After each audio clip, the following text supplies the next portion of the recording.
Hey everyone, welcome back. Today's story is wild. Let's get right into it. The day had been long, one of those heavy, humid afternoons that just sticks to your skin no matter how many times you wipe your face.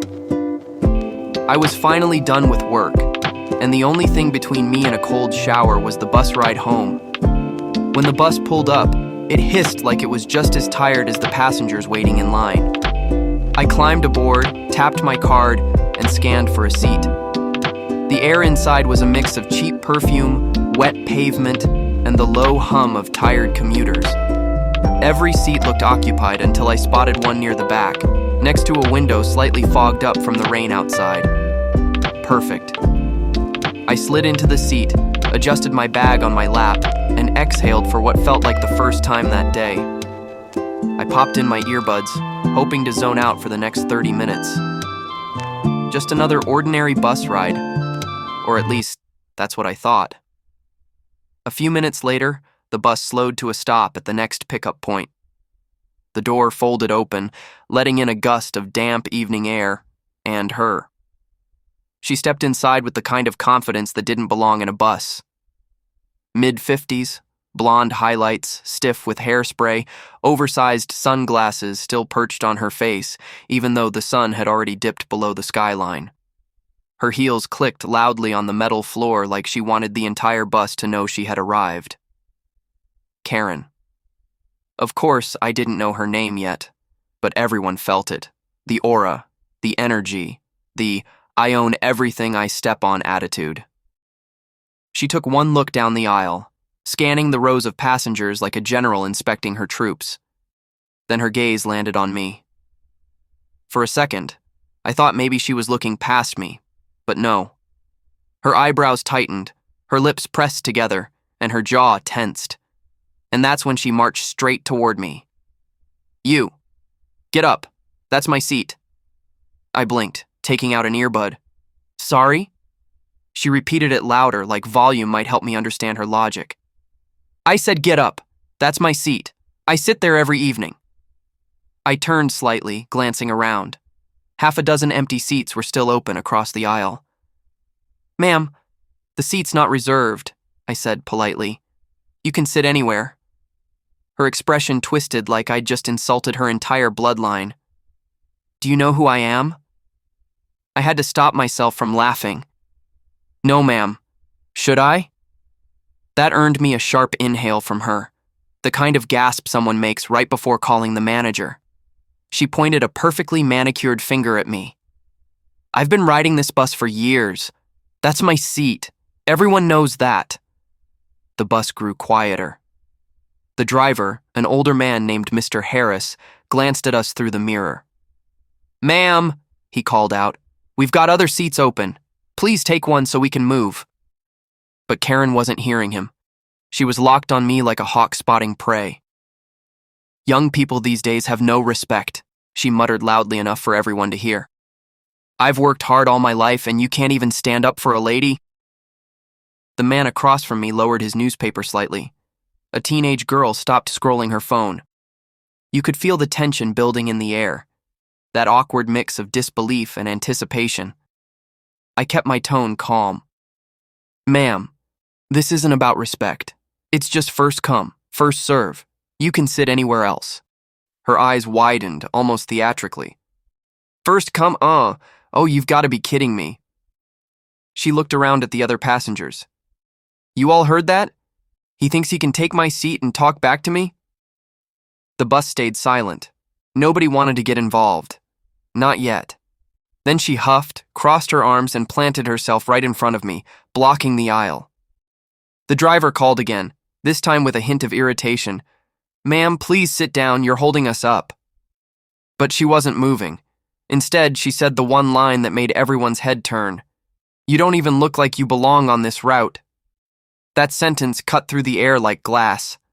I felt my jaw tighten. Some passengers exchanged looks. Even Mr. Harris shifted uncomfortably. I took a breath, steady and low.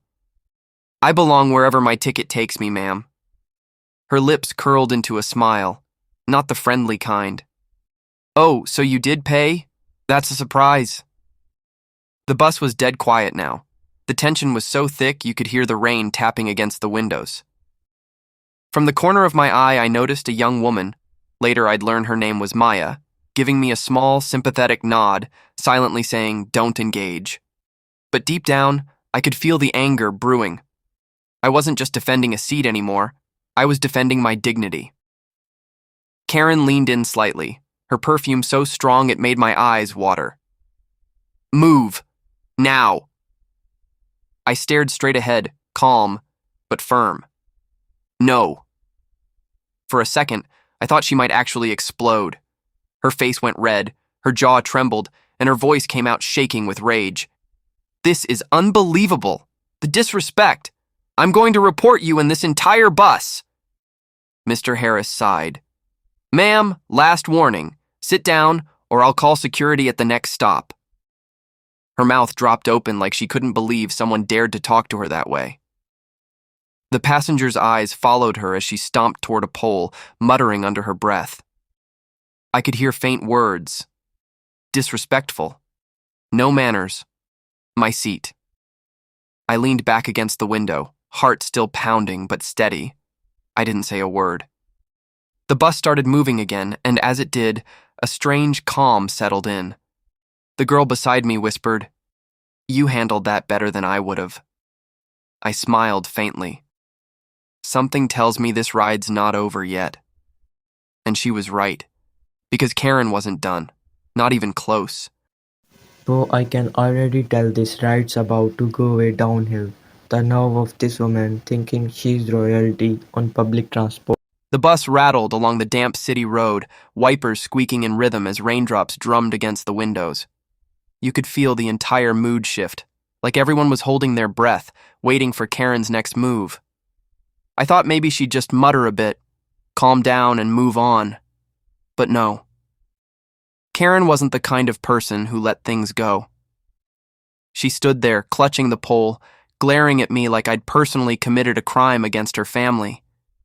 Every few seconds, she'd look around, trying to get someone to back her up.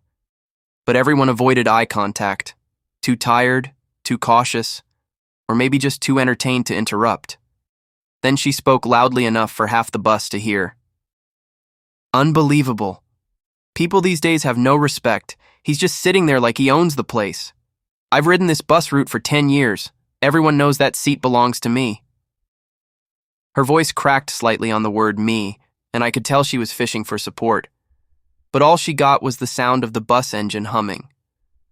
Finally, an older woman sitting up front turned around and said gently, "Ma'am, the seat's not reserved. Just sit somewhere else, honey. We're all tired." Karen's jaw dropped. "Excuse me? Are you taking his side?" The woman shrugged. "I'm taking the side of peace. We just want to get home." The bus chuckled quietly. You could almost feel Karen's pride crumble, but she wasn't backing down. She snapped, "You know what? I will report this. I know the transit supervisor personally." I kept my voice calm, hoping to de-escalate. "You're free to report, ma'am, but please, just let everyone ride in peace." She pointed that sharp finger again. "You think this is funny? Sitting there smug while an older woman has to stand? You people think you're so entitled?" And that's when the teenage girl from earlier spoke up. "Lady, you're literally the only one making this a big deal," she said, rolling her eyes. "He's not doing anything wrong."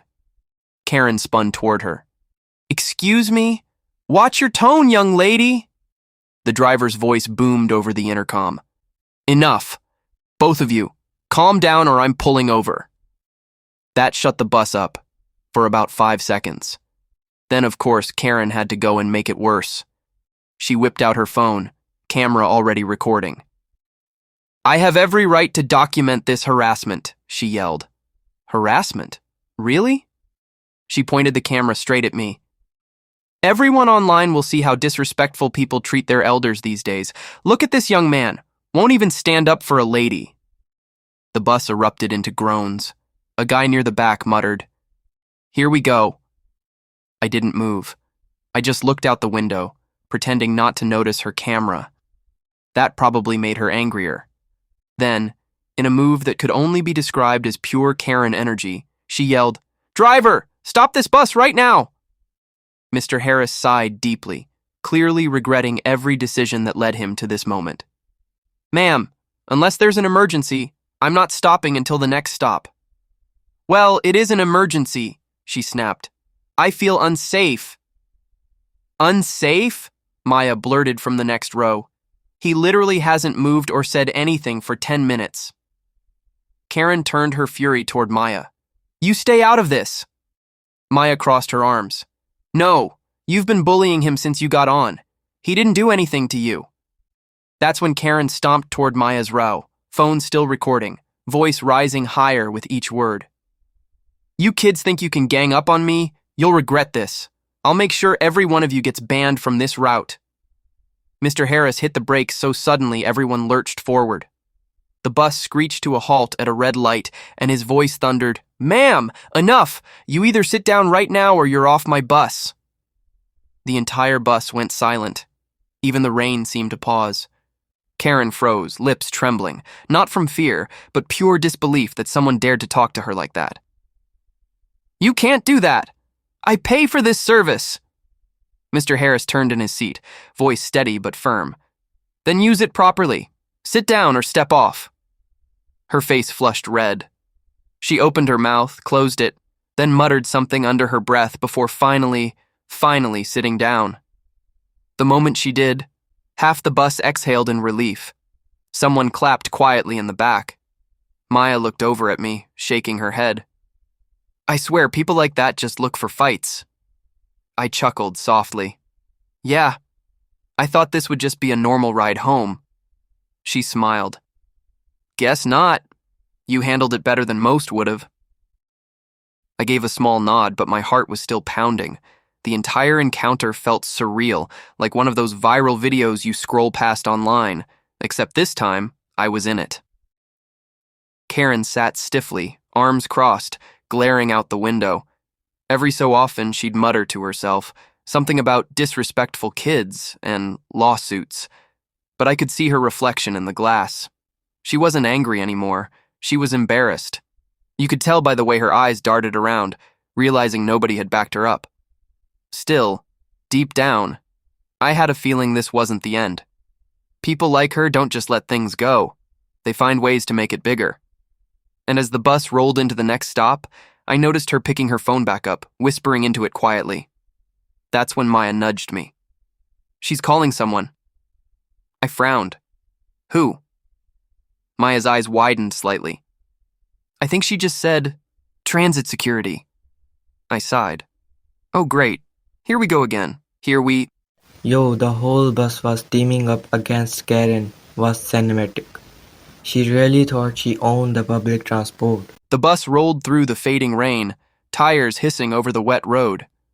The soft hum of the engine was the only thing cutting through the thick tension that hung in the air. Karen sat near the front now, phone pressed tightly to her ear, whispering in that urgent, self-important tone everyone could hear, but no one wanted to acknowledge. I could only catch bits and pieces. Yes, he refused. Complete disrespect. I felt threatened. Yeah, threatened by someone sitting quietly in their seat. Maya leaned closer and whispered, "She's really doing it. She called transit security." I sighed, rubbing my temple. All this over a seat. The driver, Mr. Harris, glanced at me through the mirror and shook his head. "Don't worry, kid. They'll talk to me first when we stop. Happens more than you'd think." Still, my chest felt tight. I'd done nothing wrong, but the thought of someone twisting the story had my pulse racing. As we pulled toward the main bus terminal, you could feel everyone's attention shift. Some passengers started murmuring quietly. The teenage girl from earlier whispered, "I swear if security sides with her, I'm recording it." Karen must have heard that because she turned and snapped, "You'd better not. This is a private matter."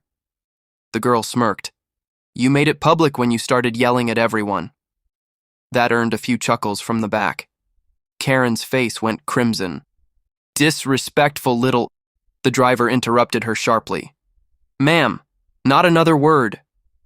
The bus came to a stop with a squeal of brakes.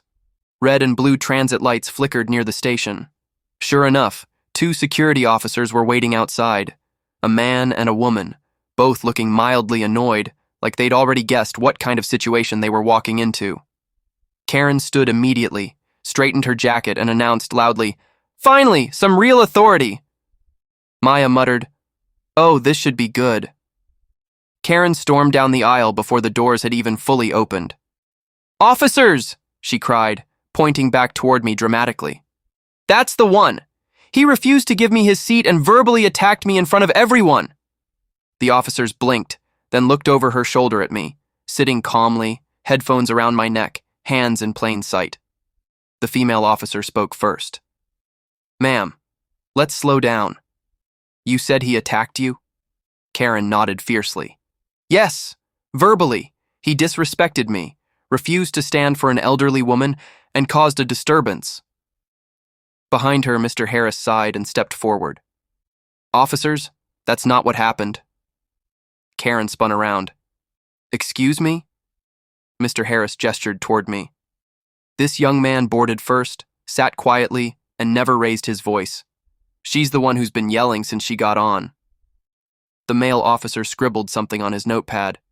"Okay, let's hear from the other passengers." It was like someone had flipped a switch. Suddenly, everyone started talking at once. She was harassing him. She recorded him for no reason. She almost made him lose his seat for nothing. Even the teenage girl from earlier stood up, holding her phone. "I have the whole thing recorded if you want to see it." Karen's confidence cracked for the first time. You can't record me. That's illegal." The officer calmly replied, "Ma'am, you recorded him first." Silence. The entire bus held its breath. Karen's mouth opened, then closed again. Her face flushed so red it almost matched the emergency exit sign. Finally, the female officer sighed. "Ma'am, I think we're done here. You're clearly the one causing the disturbance. I'm going to have to ask you to leave the bus." Karen's jaw dropped. "What? Me? I'm the victim here." The officer shook her head. "No, ma'am. You're the disruption. Let's go." Karen looked around, desperate for someone, anyone, to defend her. But the passengers all stared back, cold and silent. Even Maya crossed her arms and gave her a single slow shake of the head. Karen sputtered. "You'll all regret this. You're just taking his side because—" "Ma'am," the officer interrupted firmly. "Step off now, or we'll have to escort you." The bus was dead quiet as she finally stepped down, heels clicking against the pavement. Rain dripped from the shelter above as she turned back one last time, glaring at me through the door. "This isn't over," she hissed. The doors shut with a hiss of compressed air. The bus was silent for a moment, then erupted into laughter, applause, and relieved chatter. Mr. Harris chuckled through the intercom. "All right, folks, let's get back to our peaceful ride home, huh?" I couldn't help but grin. The tension that had built up all ride long finally melted away. Maya leaned over and said, "You handled that like a pro." I laughed softly. Guess I just didn't want to give her the satisfaction. The teenage girl raised her phone triumphantly. "This video's going viral tonight." Everyone burst out laughing again. As the bus pulled away from the curb, I glanced out the window. Karen still stood there in the rain, fuming, waving her phone like she was plotting revenge. But for the first time that evening, I actually relaxed. The city lights flickered through the droplets on the window. The soft hum of conversation filled the bus. It was quiet, peaceful. And deep down, I thought, maybe now I can finally finish this ride in peace. But little did I know, that video the teenage girl recorded, it was about to blow up in ways none of us expected. Bro, she started recording thinking she's the victim. That backfired so bad later. The next morning, I woke up to my phone buzzing nonstop. Ping, ping, ping. At first, I thought it was work messages, maybe the group chat again. But when I picked it up, my notifications were flooded. Mentions, shares, comments. I blinked at the screen. "You're the bus guy, right?" Dude, you handled that Karen like a legend. Respect, man. She got what she deserved. Wait, what? I tapped the first link, and there it was, the video. The same teenage girl from the bus had uploaded it the night before. The title read, Karen demands bus seat, gets kicked out instead. It already had over 800,000 views. My heart skipped a beat as the video played.